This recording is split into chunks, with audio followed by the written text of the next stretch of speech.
Is being selfish bad? It often has a negative connotation to it, but is it really? What if being selfish actually brings out the best in you and in others? In today's episode, I will define selfish and challenge you to think a little differently about it and why it could be the best thing for you and others. So, what is selfish? Selfish is defined as caring only about what you need or want without any thought for the needs or wishes of other people. Related words include self centered, self seeking, egotistical, and inconsiderate. Okay, I admit selfish does sound quite bad and negative, but what is the opposite of being selfish? The opposite of selfish is selfless, having little or no concern for oneself, putting the needs and happiness of others above one's own. Selflessness is considered to be a virtue, an act of altruism. Individuals who exhibit selflessness are seen as generous, spiritual, loving, and non judgmental. To be selfless is about going out of our way to do kind acts for others and keeping people's feelings in mind. Selfless doesn't sound too bad. It seems like it would be better to strive to be selfless than to be selfish, given these definitions. So, should we really strive to be more selfless than selfish? Maybe. It depends on what's behind the question. What's underneath the surface? What is the driving force behind being selfless or selfish? What is your objective, your motivation, and what are the results or consequences of your actions? So, if you think about being selfless as that it sounds a whole lot better than being selfish, what would that look like? What is driving this selfless behavior? What could the results or the consequences be? If I'm being selfless, I think I'm not thinking of myself at all. I put the needs of others first before my own. I put things off that I want to do or need to do for myself in order to take care of others first. I jump up and say yes and do what others tell me to do or ask me to do. And you know what? This reminds me of the movie Ella Enchanted. I don't know if you've ever seen it, but I have lots of girls in my house, and this is a movie that has been watched. So the girl Ella was given the gift of obedience.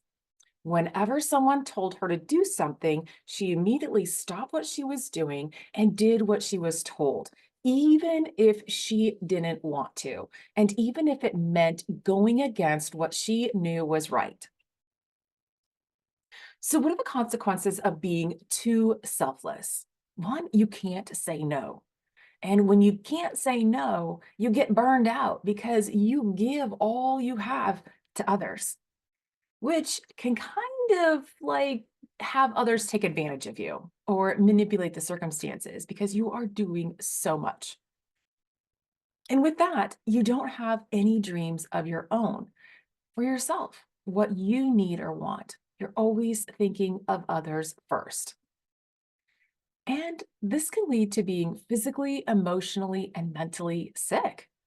You exhaust yourself doing so much for others, you don't take care of yourself.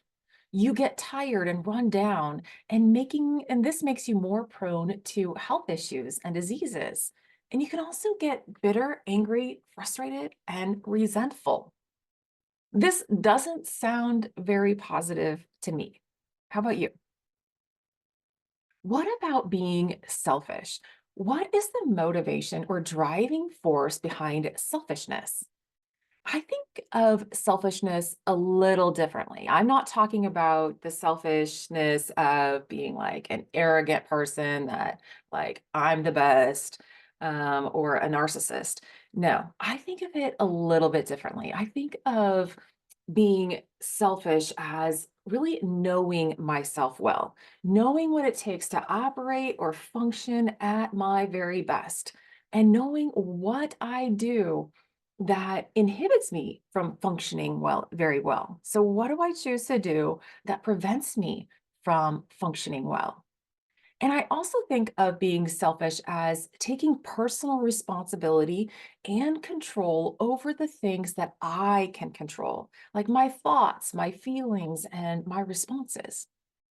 So, for those of us on the farm, it's like doing preventative and daily maintenance work on our equipment to keep it running smoothly. Knowing that if the tractor, combine, or the planter breaks down, it will cause a lot of headaches and stress mentally, emotionally, physically, and financially. It's a lot easier to grease the machine, fill it with the right fuel, and take the time to inspect the wear parts before needing it and on a daily basis to than to deal with the grief of the machine breaking down when you're needing it the most. So being selfish is like being proactive and preventative to me. For me, being selfish is choosing the activities and doing the activities that will allow me to be the best that I can be.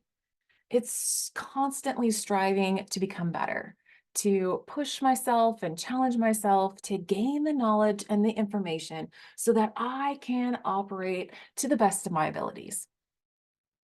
Being selfish is really acknowledging and using my God given talents, gifts, and abilities to make a positive impact on the lives of many so that I can inspire, lift up, challenge, empower others to become their best self so they too can accomplish great things and positively impact the lives of many. See, I view selfish as one of the greatest gifts you can give yourself and others. It is becoming the best version of you. It is knowing what your strengths are and being okay with just that. So, how do I like to be selfish? Well, I like to be selfish by taking care of myself. And I'm making sure that my body, my mind, and spirit are operating at its full capacity. It's like what they say on the airplanes about the oxygen mask. Place it over your mouth and nose before assisting others. Because if you're not breathing, you cannot help others. If I'm not breathing, I can't show up and help others and empower others and inspire others to be their best self. If you're not in good health, someone else is going to have to take care of you. So, on a daily basis, I strive to fill my mind with positive energy and information to fuel my body so it stays healthy and well, move my body, and get enough high quality sleep in order for me to function at my best. And so, for me, being selfish is also knowing what I need and want. It's seeking it out, it's asking for it, and making sure I get it. So if eating a salad every day makes me feel good, then I'll make sure to have the ingredients on hand so I can make one. If I need a little downtime or time to myself, I'll ask for it and do it. I will take the time to put me first so that I can show up as the best version of me to others. Being selfish is also knowing my strengths and using them to their fullest potential.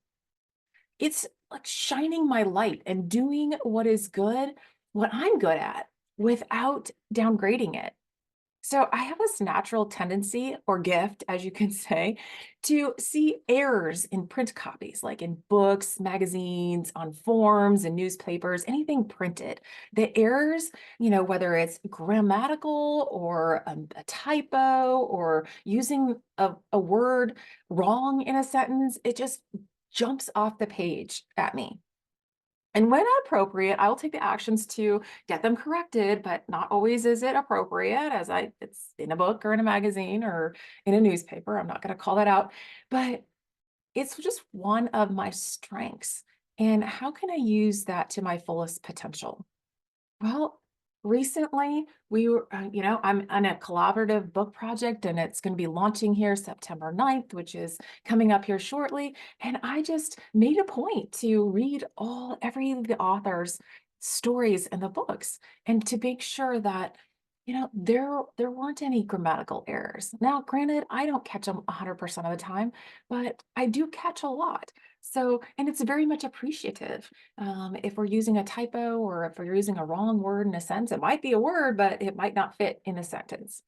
So knowing your strengths, seeking out and asking for what you need, and taking care of myself are all ways that I define that it's good for me to be selfish.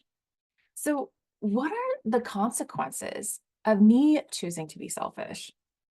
Well, when I choose to go on a walk first thing in the morning when I wake up, and I don't like to get up super early. I like to walk when the sun is rising and then come home and finish my workout and doing some exercises, whether it's with hand weights or maybe some stretching or an exercise video or whatever. I like to get that done first thing in the morning because it really sets the tone for the day. And this means that I'm going for a walk and finishing my workout while my kids are getting up and getting ready for school. Yes, my kids get themselves up on their own, they make their own breakfast, and they get ready for school. I've trained them well, but they're also in middle school now but have been doing this for 4 to 6 years on their own. And it's great because I can get the day started the way I like to, that I like to have moved my body, get my oxygen and my blood flowing, and listen to positive, inspiring podcasts or other things. And I'm primed and ready. I've primed and ready my mind and body and spirit to be the best I can. There's a big difference in me when I start the day based on what I need and want, my agenda, my focus. Yes, it's being selfish, but there's a difference between that and when I start the day with someone else's agenda. So, what does that mean? What are other people's agendas? Well, that's when you open your texts, open your phone, you check your text, your maybe your emails, social media, or even your kids and spouse will start in with a day. Hey, mom, can you? Hey, hon, can you? This is other people's agenda. If you don't get centered on yourself, on what you're going to be doing today, before letting the floodgates of everybody else in the world into your life, you're going to get burned out easily. All right. You are going to play catch up. You are in that selfless mode where you've just opened yourself up and everybody's taking advantage of your time and space. So, another consequence of me choosing to be selfish is that I make meals that I know that are healthy for me. And if they're healthy for me, they'll probably be healthy for my family. Even though they may not like it, they might complain, it's not convenient or the easiest thing to do, but it's what's best for me, our finances, and what I think is best long term for the health of everyone in my family. So, this means that there's a consequence. I have to plan ahead. I have to get the necessary ingredients. I have to know when I have the time to make these meals that might require a little bit more, and then carving out that time to cook from scratch. And yes, the consequence is my kids are spoiled. They are rarely served food made from boxes or that are heat and serve. And I say rarely, there's some things that I do for convenience, like French fries on occasion. But the consequence is that they don't really like the boxed foods, the frozen heat up and serve foods. So they don't really like frozen pizza. They don't go for hamburger helper or canned vegetables because they're not exposed to them. Oh well, fresh and freshly frozen foods are better for them anyway. Call them picky eaters if you want. I don't care. I call them healthy eaters. Another consequence for me being selfish is that I take adult timeouts. This is where I go to my room or another room or out on the deck to read a book or journal or just be in the quiet. I might even take a nice long whirlpool bath. It's knowing when I need time to recharge my batteries or just take a little break to refocus so that I can show up as my best self. Another consequence is that I say no. I say no to requests for my time and attention that will not be in my best interests, whether that's getting involved in an organization that doesn't fit my needs or that it'll take time away from my other priorities. It's also saying no to activities I've been involved in that no longer fit me or no longer are a priority for me. Natural consequences. I don't view selfish as caring only about what you want or need without any thought for the needs or wishes of other people. I view selfish as knowing myself well enough to know what I need to function optimally in order to shine my light so that others are lifted up, inspired, and empowered to choose to act as their best self. I view being selfish as one of the greatest gifts we can give ourselves and to others, which reminds me of Marianne Williamson's poem, Our Deepest Fear. And I'm just going to wrap up with it. Our deepest fear. Our deepest fear is not that we're inadequate. Our deepest fear is that we are powerful beyond measure. It is our light, not our darkness, that most frightens us. We ask ourselves, who am I to be brilliant, gorgeous, talented, fabulous? Actually, who are you not to be? You are a child of God. Your playing small does not serve the world. There is nothing enlightened about shrinking so that other people won't feel insecure around you. We are all meant to shine, as children do. We are born to make manifest the glory of God that is within us. It's not just in some of us, it's in everyone. As we let our own light shine, we unconsciously give other people permission to do the same. As we're liberated from our own fear, our presence automatically liberates others.